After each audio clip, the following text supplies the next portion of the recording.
Hi, everyone. As many of you already know, I'm Jamie, the founder of JAMM. We are an educational consultancy. We've won 13 global awards in the last 3 years for innovation in hiring, the development of emerging leaders such as yourselves, and sales training for people in sales who don't always love to sell. Now, today we're diving into one of the most important and misunderstood topics in personal growth, and that is goal setting and getting. Setting goals is easy. Getting them, well, that's where the magic and the challenge really lies. So let's explore the science, the strategies, and some rare high-impact actions you can take to become a true goal getter while having lots of joy along the way. So I think we touched on this last time. Surprising shock fact is that only 4% of adults actually achieve their goals every year. You know, we all set them, New Year's resolutions, but if we write them down, we know on average there's a 40% chance that you'll achieve them. So it's a tenfold increase than if you're simply than if you're simply verbalizing them at that cocktail party or New Year's Eve party. And if you add your accountability partner, someone who genuinely wants to see you win, your odds can soar to 50, 70, 90%, according to research from the American Society of Training and Development. So I want you to just quickly turn to your accountability partner right now and say this: I'm relying on you. Excellent. But here's the catch. Even with these boosts, there's no guarantee. Goal getting is about stacking the odds in your favor and using every tool available. And that's what we're here to do. So most people, if you haven't already, most people will know that SMART goals refer to being specific. Everyone knows what the goal is. They can see it. It's measurable. We know if we've achieved it. It's achievable. So it might be a stretch goal, but it's not going to be, oh my goodness, I could never put a man in Mars within the next 12 months. Is it a stretch but achievable goal? Is it relevant? Is this goal that you're setting relevant to the mission of the business and relevant not just to your own personal values, and timely? Does it have a deadline attached to it so you can go, oop, achieved it or not? That's what a SMART goal is. Now, as Brendan Bouchard will suggest, that's not always uplifting when you have SMART goals. We surround ourselves with measurable goals, and rather than lifting us up, it can become a bit overwhelming and depressing at times. So that's why the best leaders go further. They have dumb goals.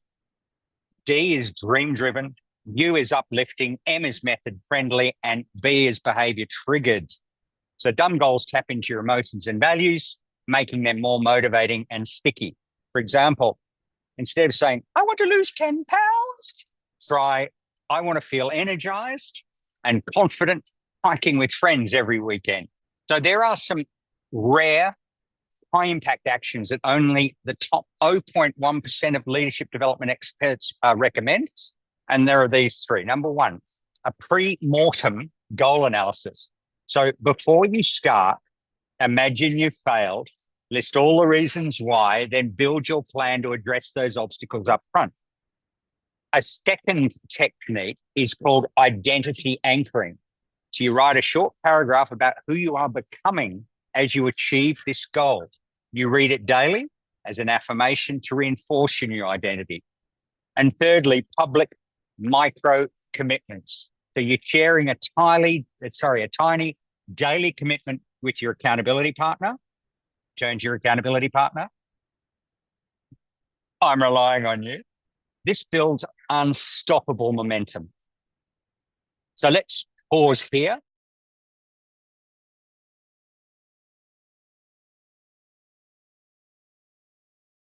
And move on to what we're calling is your MVP list. What's that? Well, that's your most valuable priorities for the week. Mark Sanborn talks about your most valuable activities driving productivity and profit. So if you're writing down your job description in a way that says this is what you actually do each week, What would be the number one activity that you do in a week, number two, and so on. Rank order them. Now, if you have an accountability partner, share your list with them now and discuss it. If not, jot down who you'd like to invite to be your accountability partner this week, but I think we've all got one. And Wayne can certainly fill in if we've got any missing people this month. So just a minute or two to discuss that. You can pause the video.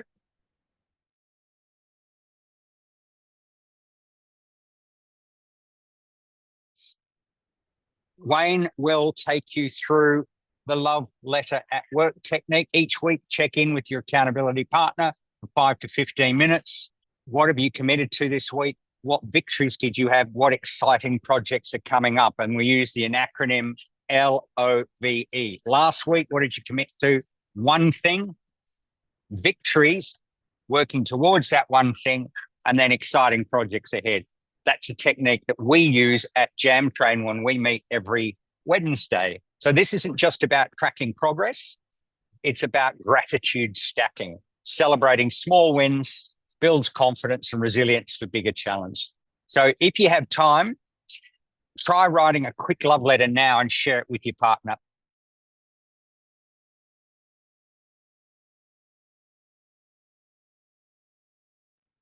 All right. Now let's zoom out. I want you to use a mind map to clarify your core values. What matters to you most?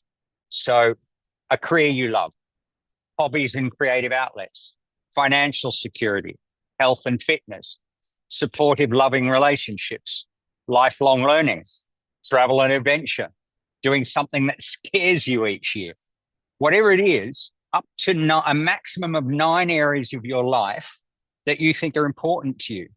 And by the way, the things that are important to you, you want to make sure they align with what's important to the organization, because when we have that misalignment, things can go wrong. We'll be covering that in another topic later in the year. When your goals align with your values and the values of the organization, you unlock passion, energy, and purpose. So to wrap up, write your goals down, set both smart and dumb goals, use rare high-impact actions like pre-mortems and identity anchoring. Focus on your MVP list and make sure you share that with your manager, because when you share the two lists, you'll find there's a couple of things that you thought, wow, I didn't know I didn't have to do that. Your manager will say, don't worry, I'll get someone else to do that.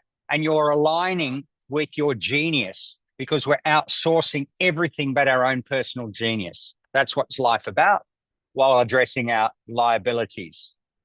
We're checking in weekly with love letters, and we're aligning everything we do with our deepest values. So goal setting is the start. Goal getting is the journey. Stack the odds in your favor and you'll be amazed at what you can achieve. Thanks for watching. I look forward to checking in with you live and helping you set and get your very biggest fulfilling goals. Thanks, and back to you, Wayne.